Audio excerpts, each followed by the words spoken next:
Ladies and gentlemen, thank you for standing by, and welcome to the Tesla Q3 2020 Financial Results and Q&A webcast.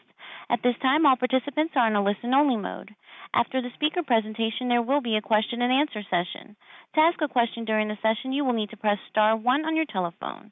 If you require any further assistance, please press star 0. I would now like to hand the conference over to your speaker, Mr. Martin Viejka, Senior Director of Investor Relations. Please go ahead, sir. Thank you, Sherry, and good afternoon, everyone. And welcome to Tesla's third quarter 2020 Q&A webcast. I'm joined today by Elon Musk, Zachary Kirkhorn, and a number of other executives. Our Q3 results were announced at about 1 p.m. Pacific time in the update deck we published at the same link as this webcast. During this call, we will discuss our business outlook and make forward-looking statements. These comments are based on our predictions and expectations as of today. Actual events or results could differ materially due to a number of risks and uncertainties, including those mentioned in our most recent filings with the SEC. During the question and answer portion of today's call, please limit yourself to one question and one follow-up. Please press star 1 now if you would like to join the question queue. But before we jump into the Q&A, Elon has some opening remarks. Elon? Thanks, Martin. All right, so Q3 was our best quarter in history. We achieved the record production and deliveries, record revenue, record net income, both GAAP and non-GAAP, and record free cash flow of $1.4 billion. This is really due to the amazing execution by the Tesla team. I could not be more proud to work with such a great group of people. Just really kick-ass performance throughout the world. Of course, we had Battery Day, so we showed our plans for how we can expand the future and improve core battery technology, core cell technology at the form factor level, chemistry level, and I think most significantly at the manufacturing technology level. There's only a comment I've made in the past is that I think Tesla's long-term competitive strength will be primarily manufacturing. This is counterintuitive, but I'm quite confident this will be what happens. Anyway, so we presented what the team's been working on for a long time, batteries. We wanted to step back and really rethink batteries from scratch. First principle thinking, just look at the fundamental physics and say what, rather than compare to other products in the market, just say from a physics standpoint, if what's the limit of physics? What's the platonic ideal of a perfect cell, and how close can we get there?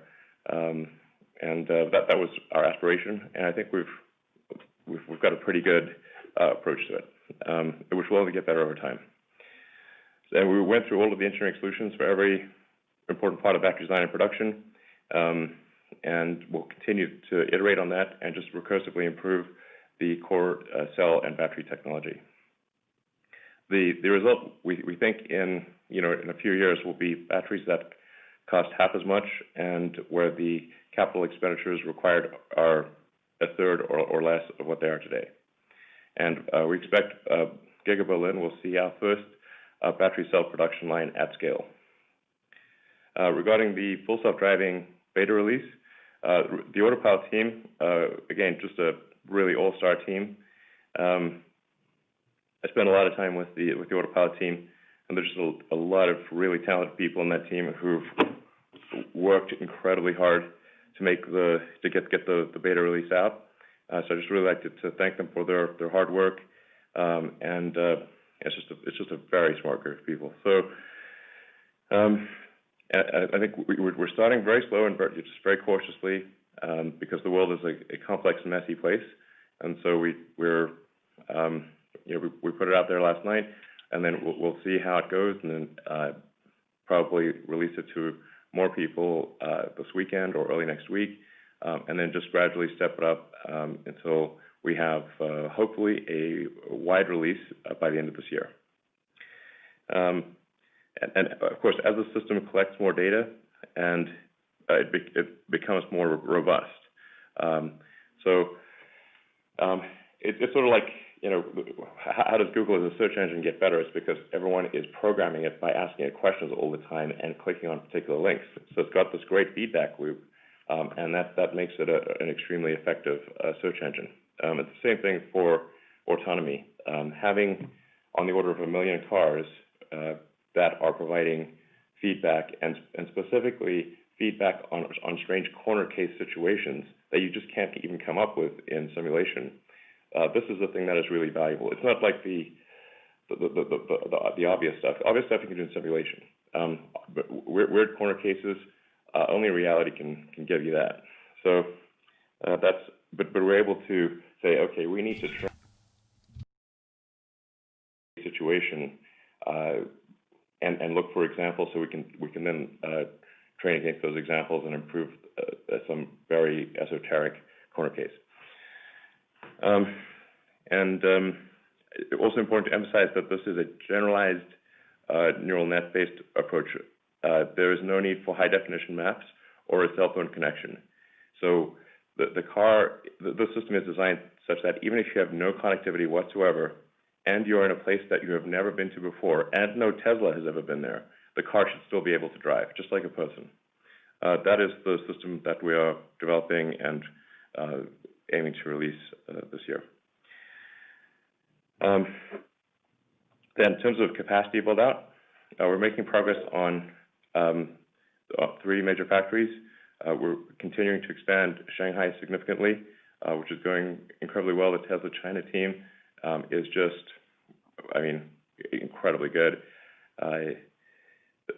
Super smart, work hard. It's like, I'm always amazed by how much progress the Tesla China team makes. It's beyond all reasonable expectations. And then we're under construction in Berlin and Austin. So also making good progress there. Yeah, it's great. It's overall going well.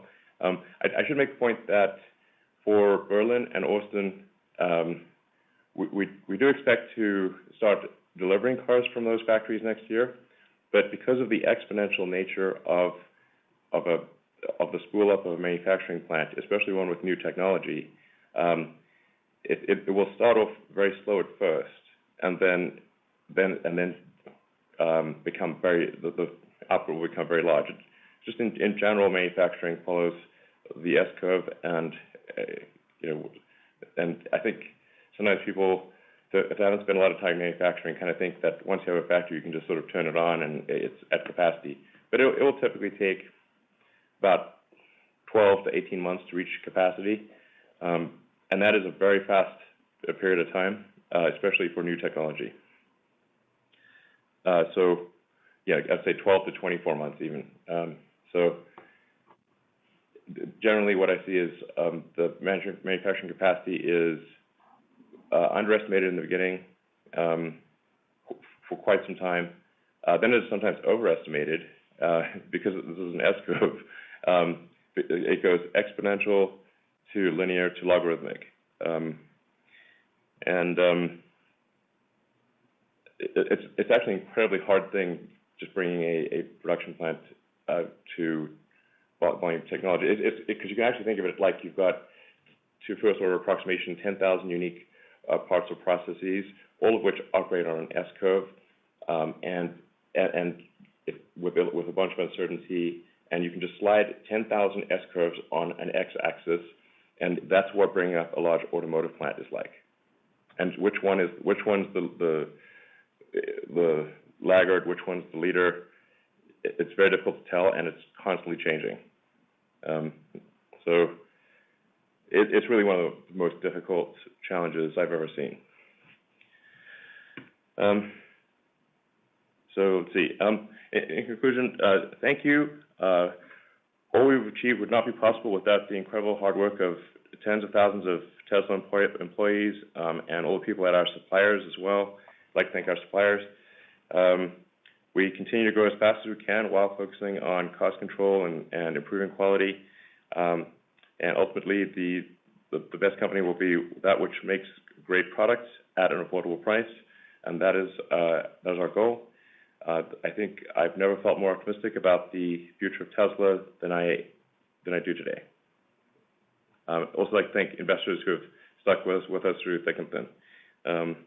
This is, I think there's a lot more good stuff to come.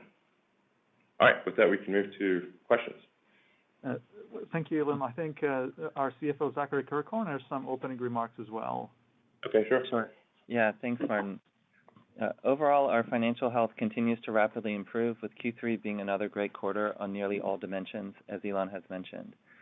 On net income, we achieved our fifth sequential quarter of profitability, our best net income, and nearly double-digit operating margins. Two things that are important to note to set context for Q3 profitability. First, the regulatory credits business was stronger than our expectations, and we are tracking to more than double this year compared to last. Second, as a result in the rise of the market cap of the company, the second and third tranche of the CEO grant vested during the quarter. Additionally, we have begun expensing one more tranche, resulting in roughly $300 million of combined period expense. I think it's reasonable to view the quarter excluding both these items to get a true sense of the health of the core business. On automotive gross margin, excluding regulatory credits, it increased materially from 18.7% to 23.7%, with some of our programs achieving greater than 25% gross margin. Keep in mind that inefficiencies related to factory shutdowns affected our margins in Q2. We continue to reduce our manufacturing and operational costs. We are also seeing benefits from the ongoing upward trend of locally built and delivered cars, which has increased from under 50% at the beginning of last year to over 70% most recently, which is a core component of our cost reduction strategy. We are also seeing financial benefits from improved vehicle reliability across the fleet. Services and other margin improved yet again, driven by our used vehicle business and efficiencies in our service operations. In the energy business, we achieved record storage deployments, aided by the positive reception of the Megapack and Powerwall products as production and deployments grow. Additionally, our solar deployments doubled, and we're continuing to make progress on that front. On cash flows, our cash balance increased to $14.5 billion, which includes free cash flows of $1.4 billion, our highest yet. Our operating cash flows were $2.4 billion, including a $600 million benefit from working capital, as we've made progress on days of receivables and inventory, despite a reduction in days of payables. Note that the majority of our operating cash flows are driven by the strengthening of our core operations. Capital expenses grew to $1 billion, driven by Model Y investments in Shanghai, Berlin, and Austin. As for previous investments in Model 3 Shanghai and Model Y in Fremont, we are expecting these programs to have already fully paid for their respective investments by the end of this year. Looking forward to 2021 and 2022, we have revised up our expectations for capital spending by $2 to $2.5 billion, which we have ample liquidity and expected cash flows to fund. This is driven by an increase in in-source scope for certain factories, including battery cell manufacturing, as well as investments to enable greater capacity expansion in the future. While we expect the return on our investments to remain very strong, keep in mind that with additional scope and location-specific costs, the payback of these investments may be slightly longer than what we saw in Model 3 in Shanghai and Model Y in Fremont. Financing cash flows were $4.5 billion, as we reduced use of our working capital lines, offset by a $5 billion equity raise in September. Note that we're currently expecting over $1 billion in early convert paydowns in Q4, primarily associated with the 2021 conversions, but also our 2022 and 2024s. Looking forward, we remain focused on strengthening the core fundamentals of the business. We are increasing production to meet demand, reducing costs, including localization, driving higher efficiency across the business, and tightening our cash conversion cycle. We've made tremendous progress on this front over the last year and a half. We're also aiming to achieve our original 2020 guidance of 500,000 deliveries, despite the operational interruptions earlier in the year. While this goal remains a genuine challenge, we believe it's possible with tight execution across the company. So congratulations again to the Tesla team for a great quarter and a great year. I'll hand it over to RJ Johnson, who joined Tesla earlier in the year and is leading our energy business, for a few comments. Thank you, Zach. First, I'd like to also thank and congratulate the team on a job well done. Q3 was a strong quarter for the energy business, and we're poised for continued strong growth in energy storage and solar. Megapack is going to be a large growth segment for the business, and deployments will continue to expand rapidly as the product reaches full capacity. We have more demand than supply through 2021, and we continue to ramp the product to match unprecedented demand across the globe through 2023 and beyond. Our order book is rapidly filling up through 2023 in the multiple gigawatt-hour scale. Large-scale solar plus storage is now more cost-effective than traditional fossil fuel generation in many locations across the globe. This trend will continue as we remove costs, which will further displace existing and new fossil fuel generation. This is true for standalone storage as well. Many customers are utilizing AutoBidder to maximize returns as we optimize our hardware and software with advanced real-time bidding strategies that continue to outperform the market where deployed. For Powerwall, we see continued strong demand for residential storage as customers seek increased reliability and backup home generation. We have a very large backlog of Powerwall orders, and we continue to invest to increase capacity to fulfill customer orders. We're just now capturing the full power of customer-sited solar plus storage as customers in some jurisdictions are providing services back to the grid when they don't need to consume energy or have backup power. This has massive potential to reduce system costs and make the grid more efficient globally. In the United States, we lowered our residential solar retrofit price to $1.49 a watt after tax incentives, which is the lowest in the industry. We're able to do this by leveraging our online vehicle ordering infrastructure, which substantially reduces soft costs associated with sales and marketing. As a result, our fixed costs remain relatively flat as our volume and efficiency increase, leading to increased profitability in the retrofit business. We're using the same methodology across the entire energy business, including service, to capitalize on the technology backbone of the company. Solar Roof is especially exciting as we've gained significant experience over the last year in the installation process, which is a key enabler to scale the business. We've recently demonstrated our ability to complete Solar Roof installation in just one day. Please note this still requires 1 to 2 days to remove the existing roof and prepare it for the Solar Roof installation.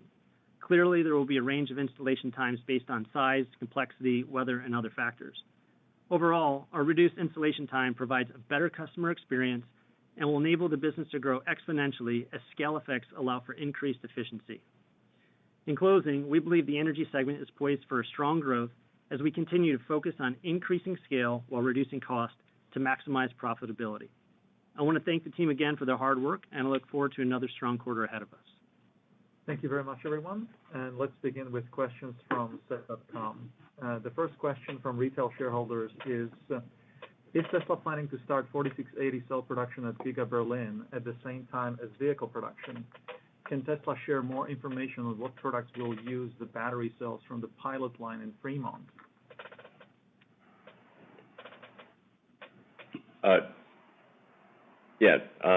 Drew, do you want to take that? Sure. We will incorporate 4680 design solutions into many applications in time across both energy and vehicle. And we can use our pilot production facility in Fremont to support the new factory in Berlin as it ramps. Thank you very much. Let's go to the next question, which is question number 2 from retail shareholders. Does Tesla's tabless cell design allow for significantly higher peak charging rates? Does it improve the required taper curve? Yeah. The fundamental limitation on charge rate in lithium-ion batteries is avoiding lithium plating on the anode. And while the tabless architecture helps avoid overheating because it's a more power-dense architecture at high continuous charge rates, it doesn't change the anode plating story. Electrode design and anode material choice more directly determines the maximum charge rate and how to avoid that lithium plating problem. Okay, thank you very much. The third question from retail is, would FSD be able to be transferred to our next vehicle or pay a transfer fee? It would add to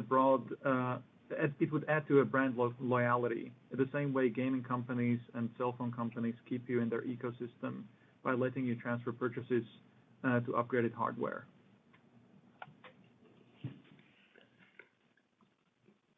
I think we'll give it some thought. Okay. The fourth question is, what are the remaining constraints to be solved for Solar Roof installations to ramp significantly? Carl? Yeah, this is Carl Peterson. I'm on the Solar Roof engineering and installation. The biggest constraint right now in Solar Roof ramp is getting enough installers on board and trained and experienced. We've made a lot of progress on this in Q3, and we're continuing to hire.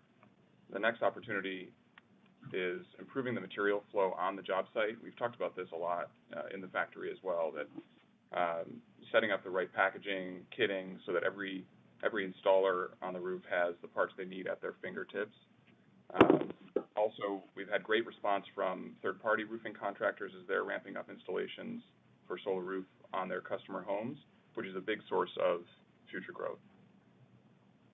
Thank you, Carl. Yeah. Now, I mean, here's the way to think about a product, in my opinion. You have to say, I think, what do you want the world to look like? When you look around the neighborhood, in the future, a decade from now, what do you want? What products are going to make your life better? What future do you want? And I think a future where we've got beautiful roofs with generating energy that are tough and resilient and better in every way than a regular roof, and alive with energy, that's the future we want. The Solar Roof is a killer product. This will become obvious next year. Thank you. And the last question from retail shareholders is, you recently referred to Tesla as a conglomerate of startups. Other than manufacturing electric cars, what do you suppose will be the most valuable business units within Tesla over the next 5 to 7 years?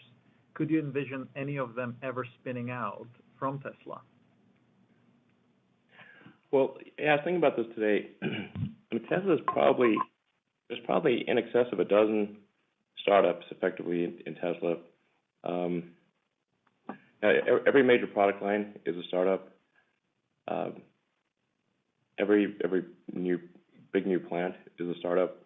And sometimes, frankly, we have to learn the lesson a few times before it sinks in. Even things like service and sales are startups. Other car companies, OEMs, they don't own their sales and service. So we have to create our service network. We have to create our sales and delivery network. We have to do this in, 40 countries, multiple languages. Something that people don't really even know much about is our internal applications team that writes the core technology that runs the company. We are not dependent on enterprise software.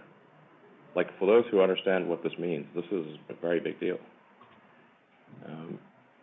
And my hat is off to the great work of the internal applications team. They write the nervous system, the operating system of the company, the Tesla operating system. Extremely fundamental.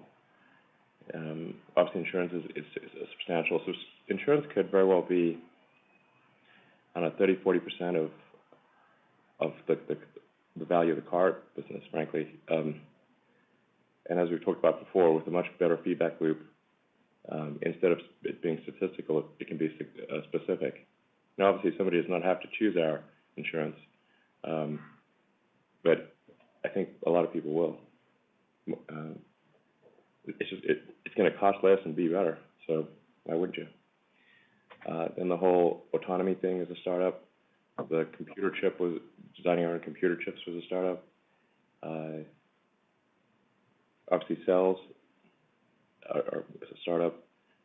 Designing and making our own power electronics for the drive unit, manufacturing our own motors, chargers. The supercharger network is a startup. The thing I think that people just don't really understand about Tesla is that it's a whole chain of startups. And they're like, well, you didn't do that before. Yeah, but we're doing it now. And I think so far we've maybe been a bit slow with some of the startups, but I don't think we've had any of them fail. So far so good.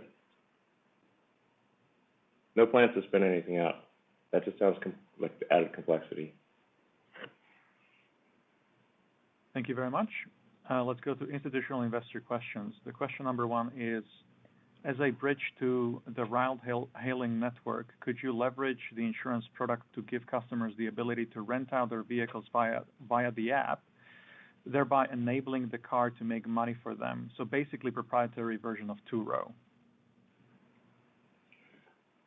I think we're going to focus on enabling the robotaxi system. So you can just basically, that's really quite a small subset of the overall robotaxi or robocar thing, where you can have the car be autonomous for you. You can have the car be, shared with friends and family. You can add or remove it from the network. You can have it be entirely in the network. I mean, if you're an Uber or Lyft driver, you could be managing, a fleet of 10 cars. It sort of seems like a, shepherd tending the flock type of thing. It's like you just get way more leverage. So, I think that's sort of we could do that, and it wouldn't be very difficult. But we're going to just be focused on just having an autonomous network, that has sort of elements of Uber, Lyft, and Airbnb. Yeah. Thank you. And the second question from institutionals is, residential energy use accounts for roughly the same magnitude of carbon emissions as road transport. Today's boilers and aircon units are profoundly unsexy.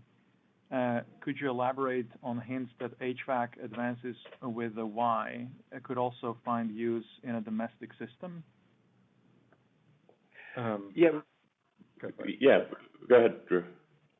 I was just going to say, I think one of the things we focused on with the Model Y and now Model 3 heat pump system was learning how to build a tightly integrated system capable of moving heat to and from anywhere, really, powertrain, battery, cabin, the environment, in outside ambient temperatures all the way down to like negative 20 C, so 30 C. And that's definitely applicable to the home's needs of heating and cooling the home and the water in your house. So certainly applicable.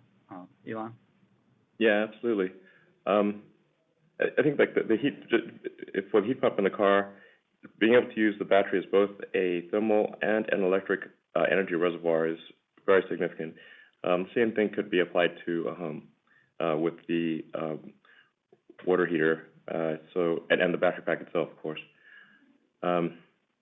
So, I think there's potential for an integrated home system that kind of does power generation, storage, heating, cooling, air filtration,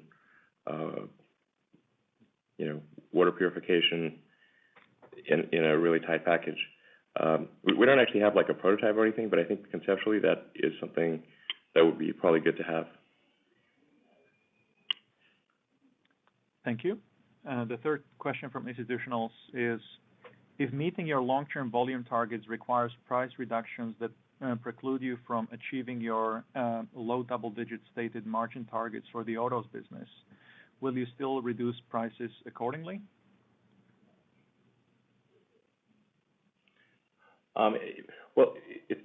We want to make our cars more affordable, and it's always important to separate out affordability from value for money.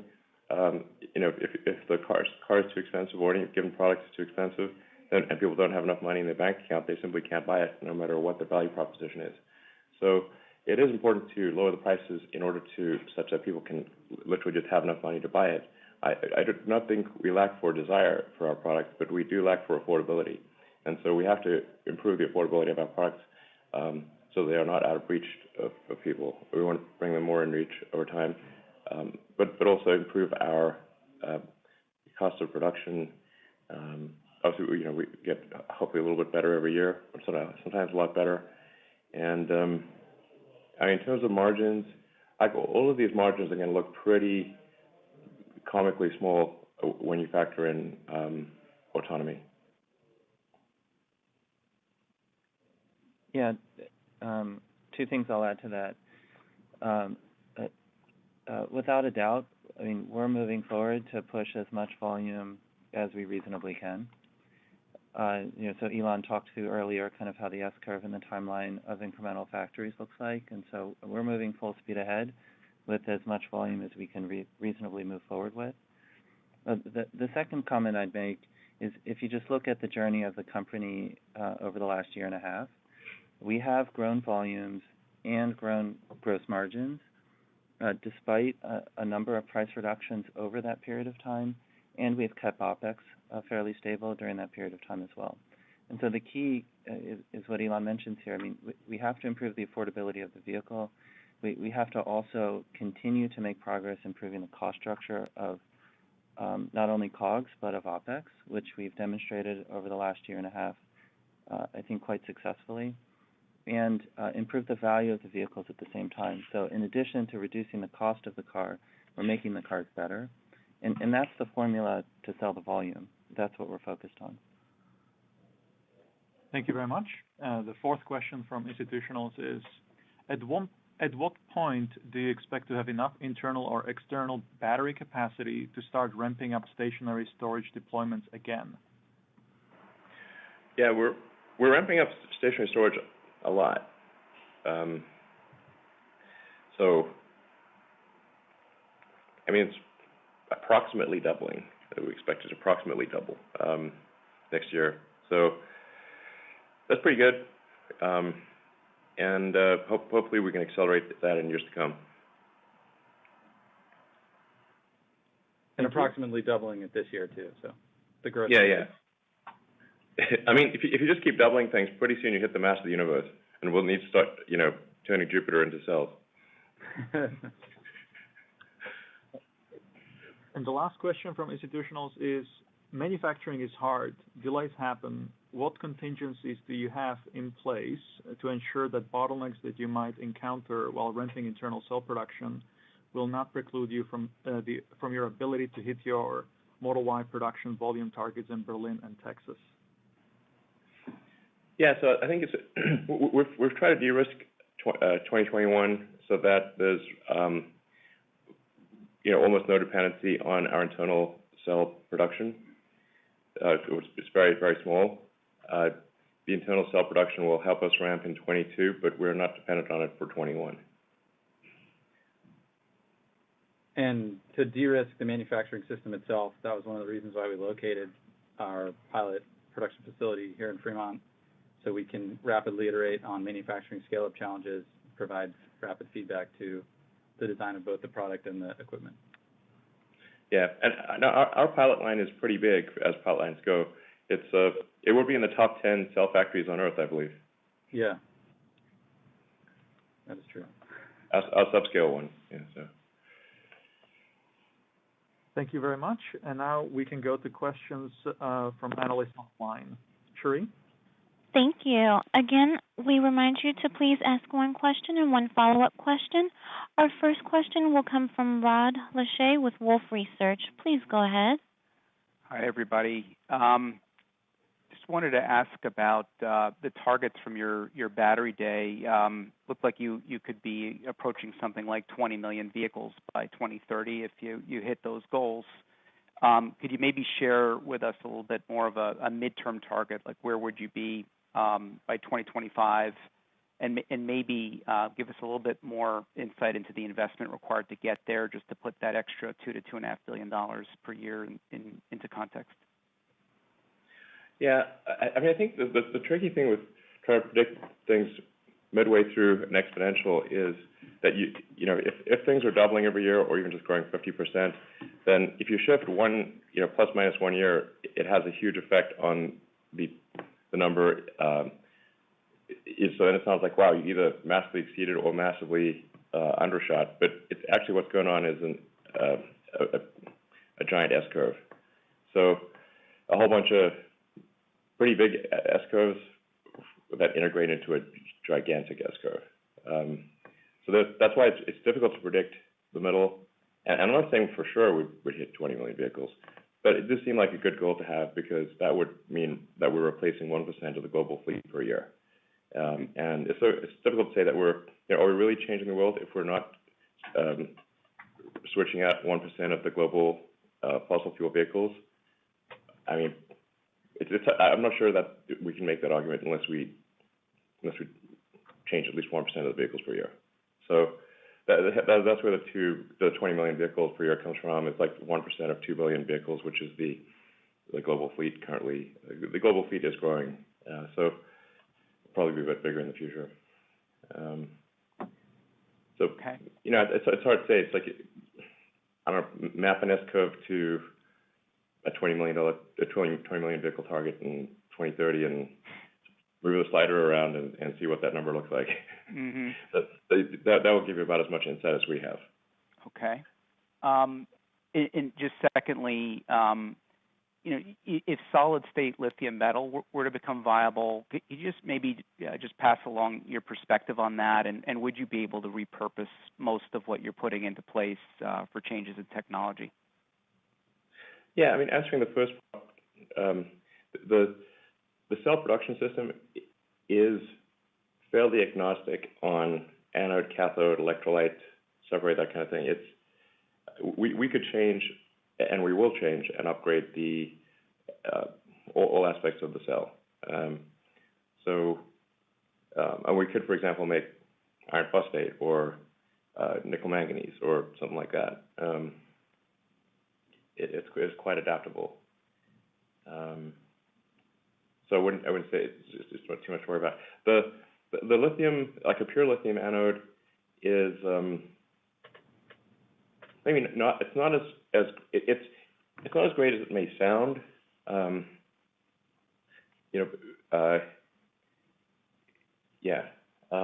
But volumetrically, you're not gaining all that much. Because if you've got nothing on the on the anode side, and you just played out lithium, it's got to go somewhere. So you got to have room for it. Lithium is less volumetrically dense in the pure metal form than it is intercalated into silicon. So it's kind of hard to understand, but that's the truth. And then, as we showed in our presentation, the total anode cost that we're talking about is only $1 or $2 per kilowatt hour. So the value of like removing the anode material isn't super high either. So, yeah, I totally agree, Elon. Yeah, exactly. But if it should turn out that a pure lithium anode is the right move, that would be no problem. Right. Agreed. Yeah. All right. Thank you. Thank you. Next question, please. Our next question will come from Colin Rusch with Oppenheimer. Please go ahead. Thanks so much, guys. You're talking about insourcing a number of processes. Can you talk a little bit about which processes you're moving in-house and the equipment that you're planning to make yourself versus some of the equipment that you'd be buying from other folks? So are you talking about for cell manufacturing or something, or? Well, cell manufacturing for sure, as well as on the molds that you've talked about. But in terms of the CapEx budget that you mentioned earlier, talking about a number of processes coming in-house, and which equipment pieces you're planning to make yourself versus buying. Okay, well, I mean, Tesla is absurdly vertically integrated compared to other auto companies or basically almost any company. We have a massive amount of internal manufacturing technology that we build ourselves. We literally make the machine. In fact, we design. So like, okay, what is the thing we want to make? Design the machine that will make that thing. Then we make the machine. This makes it quite difficult to copy Tesla, which we're not actually that opposed to people copying us, but it's quite difficult because you can't do catalog engineering. You can't just, I'll pick up the supplier catalog, I'll get one of this machine, one of that machine, bingo, now I'm Tesla. There is no catalog. So we made the machine that made the machine that made the machine. We don't want to get carried away here, but and quite frankly, we would like to outsource less. That would be great, because then if we could take something that we're doing and outsource it, then we could take those people and we could have them do something else. It's like we just make a crazy amount of machinery internally. This is also not well understood. If you just walk around the factory, you can get a sense for it. I don't know if this is like a smart move, but I just know, like, hey, if we're trying to make progress and nobody's got the machine that we need, we got to make it. So we do. Okay, and then the second question is really around, the balance sheet has really changed. You guys have run awfully lean, and you've got a lot more cushion at this point. And obviously there's opportunities around insurance to drive out some of the cost of ownership as well as financials. How are you guys thinking about that as you move into trying to accelerate demand a little bit and your ability to leverage your access to capital to enable some of those other products? Is that changing from where you've been in the past? Yeah, I mean, something like insurance is a good example of a product that's basically made by our internal applications team. So we made the insurance product and connect it to the car, look at the data, calculate the risk. This is all internally, basically internal software application. It's pretty low capital, but has very high return. I don't know. We're trying to spend money at the fastest rate that we can possibly spend it and not waste it. That's our current plan. And so it's quite hard to spend money without wasting it. Or just, we're like really just trying to not waste too much of it, frankly. We will certainly waste some of it. But trying to not waste too much of it, this is very difficult. But otherwise, we just try to spend money as quickly as possible in a way that is sensible and yields more value than it costs.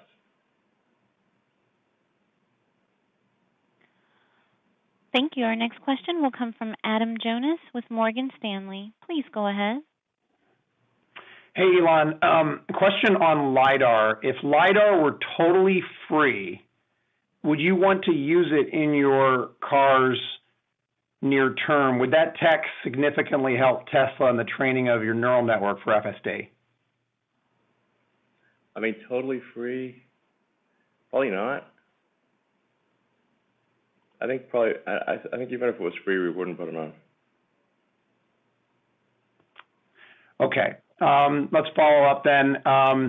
Amazon appears to be investing in building an autonomous or electric transport network of some ilk through some organic investments, but also, Zoox, Aurora, Rivian, et cetera. What advice would you give Jeff Bezos in his endeavor? Well, I don't know how much he cares about this, but I guess he sure is investing a lot of money in it.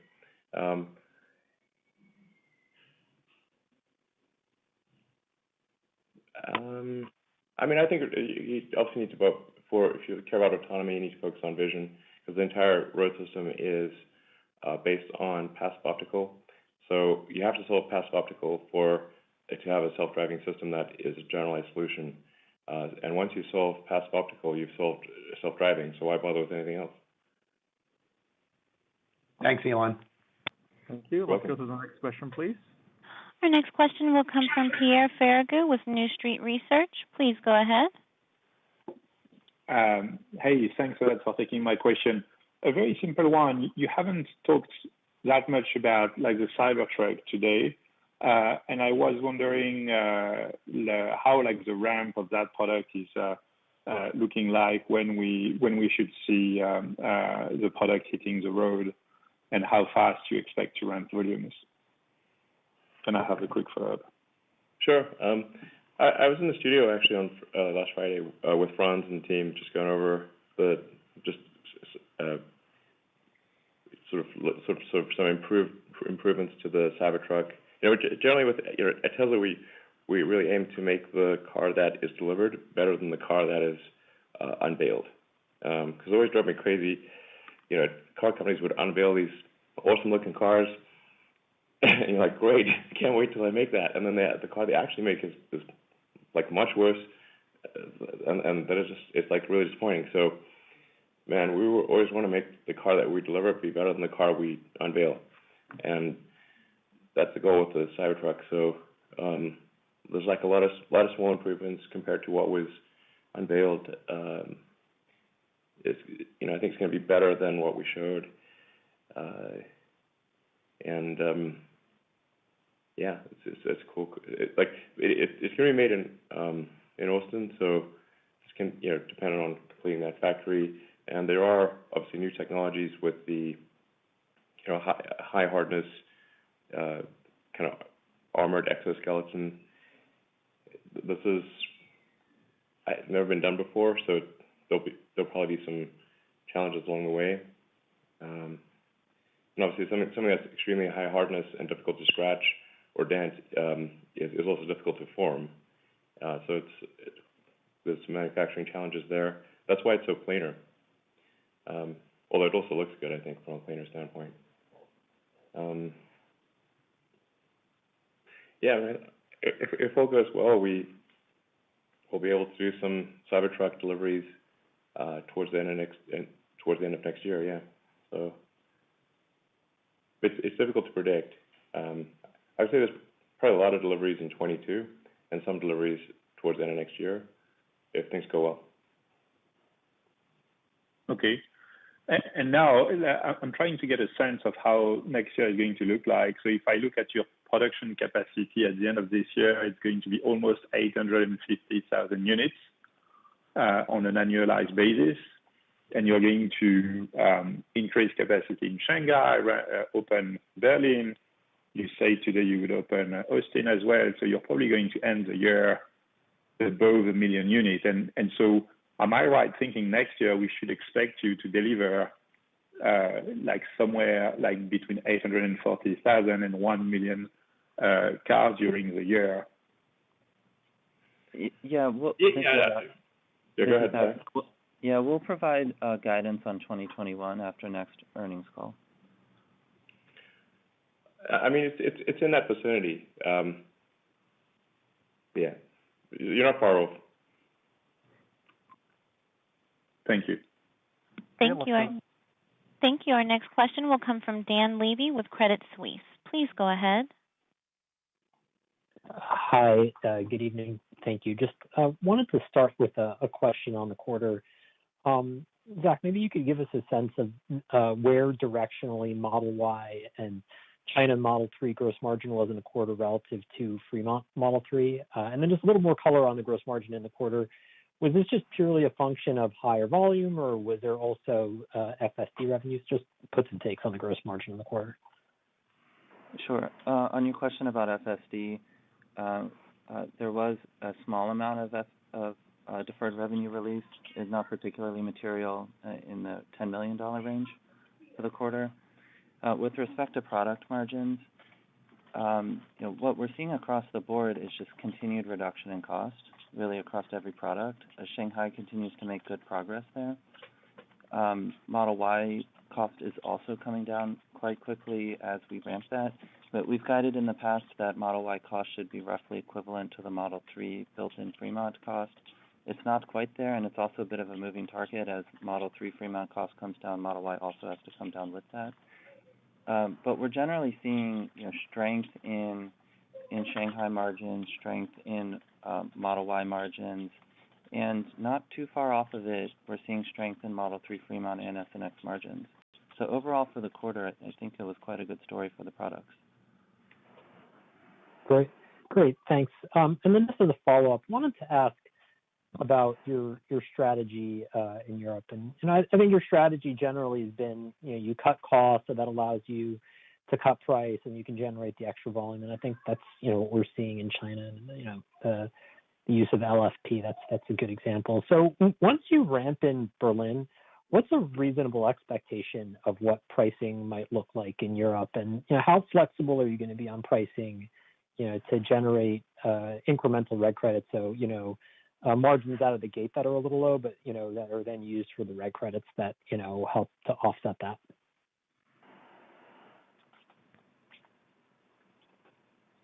Yeah, but what I think I would say generally to the question is, we've been in a position for some time now where we are prioritizing where in the world we send our production. And, there's different factors to that depending upon when different product changes are made, what the logistics routing looks like, different things going on in different markets. But we are in a position where we need to prioritize. What we're trying to do as fast as we possibly can is get production up higher so that we're not in a position of needing to prioritize again. I think that gets at the sentiment of your question. Okay, let's go to the next question, please. Our next question will come from Gene Munster with Loop Ventures. Please go ahead. Good evening. Question on the Semi. If you could just walk us through the development of mega chargers, platooning, and maybe just how you think about autonomy for Tesla Semi and what its how you envision it impacting the broader trucking industry beyond just EV. Well, actually, Jerome, do you want to ask that? Yeah, we continue the development of the semi, and in particular, mega chargers. We realized that the 350 kilowatt or so that we might be looking for cars is not going to be enough for semi. So we're looking for something much more powerful than that that can achieve essentially charging as fast the semi as you during a break during your driving time, so that you can drive until the next break. Yeah. So there is no usable or efficient time wasted for charging the semi. That's the goal. We're working with other parties to make sure that there is a standard infrastructure that will be able to be deployed for all customers. Yeah, that's probably all I can say at this point. Yeah. Yeah, we're not working on. Sorry, go ahead. We're not working on isolation. Yeah, we're trying to. We have to invent it because it doesn't exist, But we're trying to invent something that could be helpful for everybody. Yeah, just a note on the sort of semi. The semi does consume a lot of cells, so it's quote 4 to 6 times more than a passenger vehicle. Maybe quote 5, 5-ish times. So if we are cell constrained, it's difficult to ramp up the semi because there's no cells. So we need to solve the cell constraint before ramping semi to significant volume. That's the only real constraint on semi progress. We found over and over again, we just kept running into cell production limitations, and then we're just taking things out of one pocket and putting them in another. We just need more cells so that we can do more stationary storage, more vehicles, more vehicle lines. My truck, we need more cells. So makes sense. Question, just as you think about, you've talked about robotaxi and how you think that's going to impact kind of humans moving around. How do you think about semi impacting freight longer term? I mean, is this something that is nice to have and a complement to all of your tech getting in new markets, or do you think that this could be a material business? I think it's very material, for sure. I mean, really long term, all transport will go autonomous. Horses are already autonomous, but all transport will go autonomous. So including semis. So it'll be pretty significant. And the technology that we're putting in semi is identical to what we're putting in the other vehicles. Yeah, it's just bigger and more motors. Yep. Thank you. Let's go to the. Our next question will come from Ben Kallo with Baird. Please go ahead. Hey, thanks for taking my question. Hey, Elon, what do you think the biggest structural issue is with the, let's call it old school OEMs, or one or two of the structural issues for them not getting their act together and catching up with you? And then you mentioned what we want the world to look like ahead of us. What do you envision that? Is it like just Tesla or Tesla and Rivian or what? Thanks. Well, I do think there will be other car companies. I don't think we're going to be the only one. So, I mean, the things that like what other car companies do, even in the auto segment, is quite a small subset of what Tesla does. So, Tesla, we design and build. We're very vertically integrated, so we're designing and building so much more of the car than other OEMs, who will largely go to the traditional supply base and I call it catalog engineering. So it's not very adventurous. and basically it ends up like all the products end up looking the same because they're going to the same suppliers. So, I mean, to the degree that you inherit the legacy components, you inherit the legacy limitations and cost structure, and so you kind of need to make new ingredients, new parts, and then there's no machine to make those parts, so you have to make the machine that makes the parts. So Tesla's like, we probably, I mean, we might be an order of magnitude more vertically integrated than other car companies. And if we're not now, we certainly will be.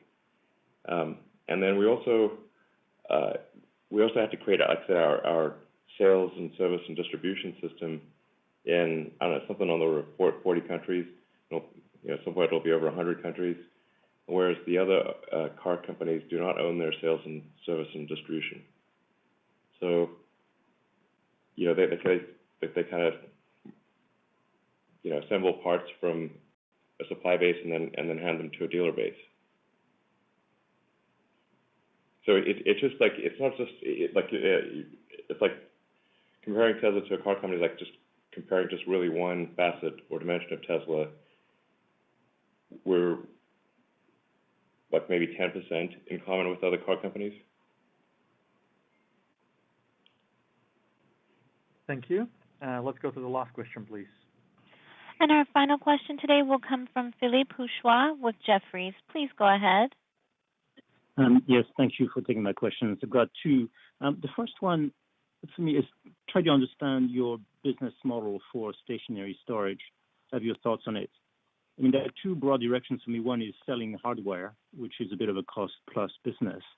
And I'm just wondering if there's an opportunity where Tesla could actually share into the savings that utilities in particular could be able to achieve in like grid stabilization. The information I was able to get on your business in Australia a few years ago suggests that, given the savings that are achieved, your hardware could have been sold at a higher price. I'm just wondering if you have, you can share views on where the business model is going. Yeah, I think you're probably right about that. I mean, RJ and Zach, what do you guys think? Yeah, I mean, we're already seeing this in Australia, where we're seeing behind-the-meter aggregation that is providing grid services back to the grid, which effectively reduces the price to the customer and reduces the prices for the grid operator. So you're seeing this trend happening across the globe. And it's going to be at the residential level as well as the wholesale level. So, Megapack on one end and then Powerwall on the other side. Those two working together in tandem, and the software layer on top of it, AutoBidder being that really is going to help make the grid more efficient using the hardware platform and software together. And just a point of clarification, like that, the large battery power plant in Australia, like we continue to operate that power plant and generate revenue in the market. So whether we could have sold it for more or less, like we're continuing to make money off of that power plant. Right. Okay, thank you. And the follow-up question I had was, during the battery day, you talked about this cell vehicle integration approach, which is very interesting. And when I think about it, it looks like this means that the skateboard design that Tesla pioneered and many of your followers are using is going to become obsolete. Or am I not thinking about it the right way? It will be obsolete long term, yes. Mm-hmm. But I mean, yes.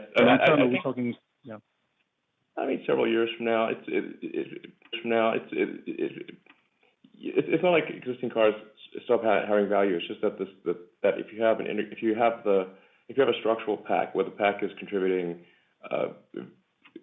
structural value to the car, because of like the sort of like the composite honeycomb effect of shear transfer between an upper and lower plate, then anything that doesn't do that is going to have duplicate hardware. It's going to weigh more, it's going to cost more, and then the same goes for the front and rear castings. I mean, we're trying to make the car like you'd make a toy. If you had a toy model car, and then it's got to be real cheap and look great. How would you make that? You would cast it. And that's how it's done. It would be absurd to make it up of tiny little pieces of stamped metal joined in complex ways. So it's sort of a natural thing to do. And then the same goes for using the energy storage. the battery as a structure, which is done for aircraft wings and for rockets. The early rockets and aircraft, they had a separate aeroshell from the propellant tanks or fuel tanks, and then they realized that doesn't make sense, and you got to integrate. You got to have your fuel tank in wing shape, or you got to have your propellant tanks in the shape of the body of the rocket, for example. You don't want to put a box on a box, basically. So, which over many years made it like basically uncompetitive to have an aircraft that has separate fuel tanks from the wing. The wings need to be fuel tanks. But like, I wouldn't think of this as like it's like an overnight transition. It's several years. But then, like I said, over time, it won't be competitive to have a different architecture, in my opinion. Thank you very much. Unfortunately, this is all the time we have for the Q&A today. Appreciate all your great questions, and we'll speak to you again in about 3 months. Thank you. Goodbye. All right, thank you. Ladies. All right. So that's the end of the conference call, and we'll go ahead and shut that off. And I just wanted to go ahead and share a few kind of random thoughts as I was listening to the call. There's quite a few people still online, so I wanted to go through a few points. I'll probably make a separate video kind of highlighting it more specifically and more in detail, but overall, I thought the conference call went very well. Elon Musk was very confident about Tesla's long-term future. He answered the questions very well. He got his team involved. As an investor, I'm very happy with how Elon and his team handled the conference call. I also was actually quite impressed by a lot of the questions. I think a lot of people are thinking long-term and into new product areas and Tesla's execution. Back in the day, 2013 to 2017, 18, like every conference call seemed like people were so focused on these minute quarterly details and numbers. Like, what about this charge, or why was this happening, or just so short-term focused. And I think part of it was there was this fear that Tesla wasn't going to make it, right? And these analysts were all trying to get some minute detail. But however, I think times have changed, and Tesla's in a different place right now. And you see that by the mood and sentiment of investors. They're looking out further. There's not a lot of very skeptical or antagonistic questions anymore in the earnings call. Well, first off, though, I thought the comment that Elon said that long term that Tesla's competitive advantage would be manufacturing. Now, he's said that before, and he starts off the call with that. I think that points to the fact that he thinks actually that's a huge thing. Like, he's had a recent insight that the future of Tesla and the future of Tesla's competitive advantage long-term is going to be manufacturing. And he says it's counterintuitive. So it means that he's had some type of, realization. I think a lot of people might think, hey, no, Tesla's competitive advantage will be autonomy, right? Software. But recently, Elon actually said, hey, there will be other companies that solve autonomy. So while autonomy will give a short-term kind of advantage for Tesla to set up robotaxi network, etc., it seems like long-term, Elon is not counting on autonomy or software to be the core competitive advantage for Tesla. Now, other people might say, hey, it's battery tech, right? Tesla is driving down the cost of batteries, and they'll continue to do so, and that's the core advantage of Tesla. I mean, that's not too far off from manufacturing, because you've got to manufacture these battery cells, right, to bring down costs. But later on in the call, Elon points out this thing that, hey, we make the machine that makes the machine that makes the machine, or something along those lines. And he was saying other car manufacturers need to go to basically a catalog, and they need to look through the different types of machines that are available and pick one of those machines. Elon says they have a different approach, where if they need to get something done and there isn't a machine, then they will make the machine to get the thing done. And he says that this is a very unique thing that Tesla is doing. Pair that together with Tesla's vertical integration, where they are, tackling the whole chain of, manufacturing from raw materials, right? Raw materials of the batteries even, and the car. So they get steel, right? And they're making aluminum, they're making the batteries. They're getting raw materials, lithium and nickel and all this stuff for the batteries, and they're making the batteries, right? And from Elon's mind, first principle thinking, if he can get raw materials and somehow output them, right, as vehicles and energy and etc., at the lowest cost, right, in the most efficient manner, ultimately, right, Tesla wins, or that's the Tesla competitive advantage. It's a very physics kind of first principle type of way of thinking. And when Elon analyzes this, my opinion, he says, the way to do that is we need to make every step along the way the most efficient possible. So when we take the raw materials, whether it be for batteries or cars, we need to quickly and most efficiently transform that into parts in the next process. That's why, for example, the Model Y casting machine makes sense. It's like, yeah, you get, aluminum, or you get whatever, steel, and you basically cast this in the biggest parts possible in the quickest way imaginable. And that starts to add up. Now, if you do this across the board for every single kind of part and every single process in batteries and vehicles, meaning if you have this idea, we're going to take raw materials and through innovation in machining and making these things, we're going to, in the most efficient manner, right, make these parts and make the car overall. There isn't a single automaker that can compete with that strategy. And the reason is a few things. First off, no auto manufacturer is going to be that ambitious. It's just completely ridiculous. They don't have the mission. They don't have the urgency that Tesla has, right? Tesla is thinking, hey, time is running out. The world, is at risk. No other auto company has that type of mission. Second, no other auto company is as vertically integrated as Tesla is. No one is trying to own everything, right? And innovate like Tesla. It doesn't make sense. It makes a lot more sense for auto manufacturers to depend on a robust supply chain and not be as vertically integrated. It's far less complex. And the third thing is, these auto manufacturers, they're not necessarily large machinery makers, right? They are assemblers. That's their kind of area of expertise. They assemble parts, right? And most of these parts, these auto companies don't even make, right? They're a big operations of a company where they're just pulling together all these parts and assembling these parts. That's the modern kind of car company. What Tesla has done in the past 10 years is has completely redefined what a car company is. And they're getting down into the nitty-gritty where they're making machines that make the parts, and they are going into the forefront of becoming probably one of the best machine-making companies in the world. And this isn't forefront because Tesla isn't necessarily selling their machines. So a lot of people don't really catch this, that Tesla is becoming the best, right, machine making company in the world. But it's obvious that this is happening because, with Tesla's acquisition of Groman, and then they have Hybar and other companies, Tesla is building some of the best expertise and pushing these engineers to the limit where they're really driving down the inefficiencies in the car manufacturing process. So what does this all mean?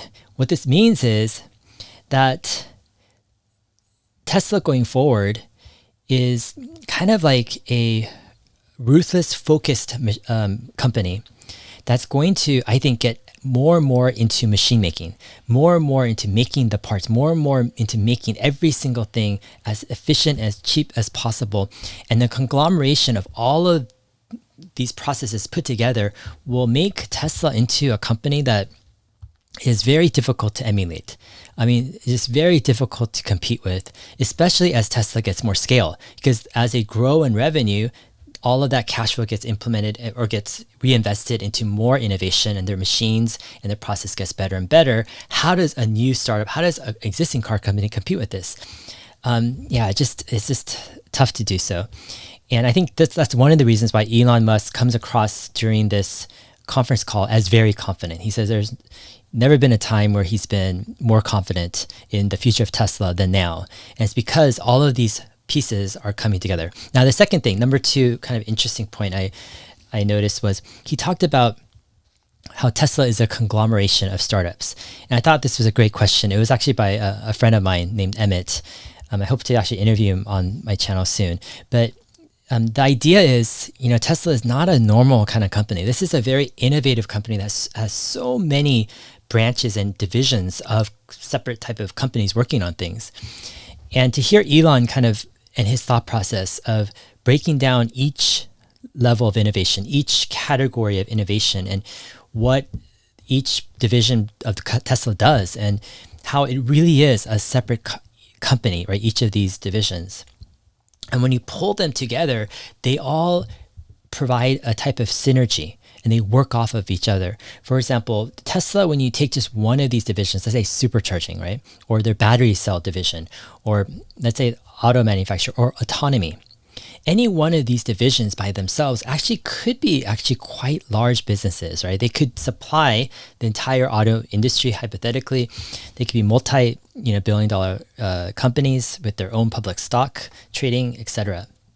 However, the advantage of having all of these under one roof is that with someone like Elon Musk at the helm pushing the speed of innovation as quick as possible, these separate divisions all start to work off of each other, and they start to share their experiences, and they start to share their innovations and their technologies. For example, like when Tesla gets into a new vehicle field, like they have all of the experience of all of their engineering in the past. Therefore, like the Tesla Semi, they're not reinventing the wheel.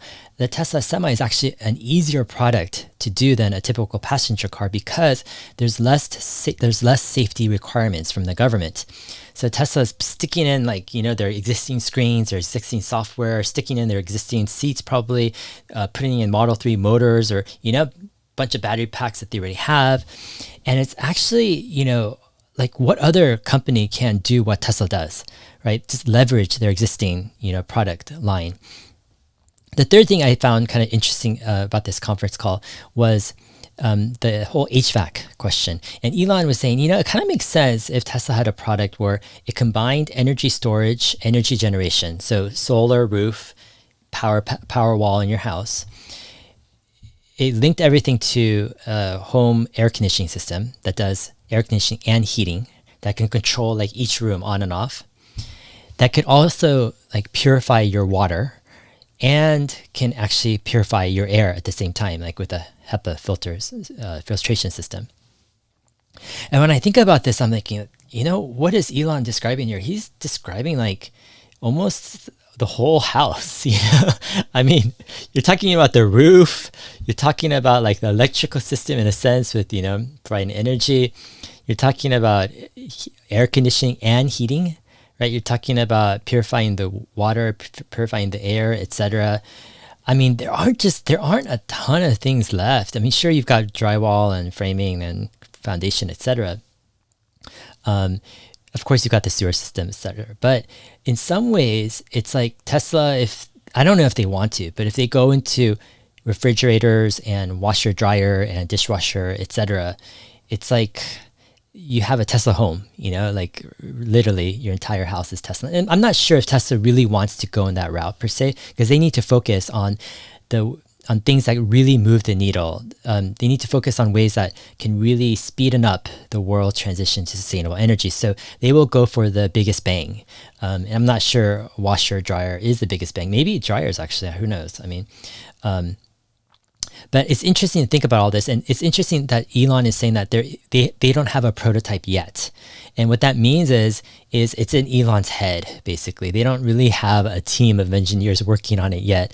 And it's amazing how many products and how many ideas are going through Elon's head, There will be a time when Elon thinks, hey, we've got some, more room. I think the time is right. He will assign a team of engineers, like some of his best engineers. He will assign someone to manage that group. It'll probably start out as probably a pretty modest team, maybe 10, 20 engineers or so, and they'll be tasked with developing this prototype of a whole home system. And from that, Elon will contribute his feedback and will push this team very, very hard. He will go at it with first principles and with design principles that really get to the heart of the consumer a super high value proposition, right? You're not going to switch over from your current home HVAC system and everything into this whole new system unless it's like a no-brainer, unless it's way better than anything else out there. And so Elon's going to push the team. They're going to iterate like crazy. So you're going to have like, maybe 6 to 12 months of this team of engineers just going crazy, iterating, making all these improvements, bringing it to Elon, etc. And then when Elon thinks that they've got something interesting, they're going to actually start prototyping it and actually making, the physical product. Elon will push them to make it look good, feel good, like value, give tremendous value, etc. And after probably another 6 or 12 months of that, if the time is right where Elon thinks that, hey, we've got a really good, solid first product here, then we might be looking at a product reveal. And at the product reveal, we'll have this, whole thing of the whole, Tesla home system connected to HVAC and air purifier and water purifier connected to your power wall, etc. And with that, you have a start of an entire new business line of Tesla. And now the engineering team will grow as they need to actually manufacture this and bring it to fruition. And the first few years might be kind of rough, because it's like, this is a new product, right? New technologies, etc. They're just learning. And people might be skeptical or critical of the whole process, but Elon knows that he's got a good thing, a good seed of a product, a good idea. And it's up to his engineering and the vision of the company to iterate on this product. And over time, this can grow into a very significant business. This is kind of the path forward for a new business like Tesla HVAC. And it's one of the inherent kind of carriers of value in Tesla as a company, meaning they have a lot of possibility of new startups coming out of their company. And you've got this amazing person of Elon Musk who understands how to innovate, how to motivate, how to push people in a direction, how to make things come to fruition. And that's kind of the intangible value of Tesla. That's hard to put on a spreadsheet, right? If you're going to try to model something off of that, how do you model the value that Elon Musk brings to Tesla? It's kind of intangible. And that's why I think in some ways, those who bet on Elon long term, like let's say at a decade level or a double decade level, they likely will be very rewarded. I mean, there are risks, of course, because no human is infallible, no human lives forever, etc. But I think overall, that's a very interesting kind of investment proposition to make. Investing in a person who has proven himself to be an amazing entrepreneur and innovator, but is just kind of in the prime. He's just kind of, in my opinion, it's still the early days of Elon and his path of innovation, and to see what will come out of that is really remarkable.